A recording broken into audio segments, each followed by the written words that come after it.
The owner of this house would wake up to a notification on his phone telling him motion was detected at his front door. And after reviewing the footage, this is what he found. There was an old woman with a knife just standing at his front door, constantly shifting her body weight from side to side.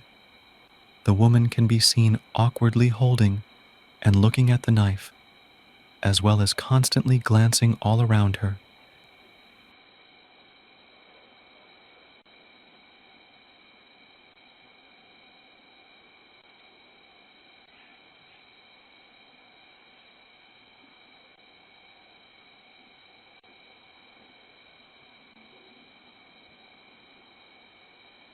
After a few more seconds, the woman finally attempts to ring the doorbell, but seemingly can't bring herself to do it for whatever reason.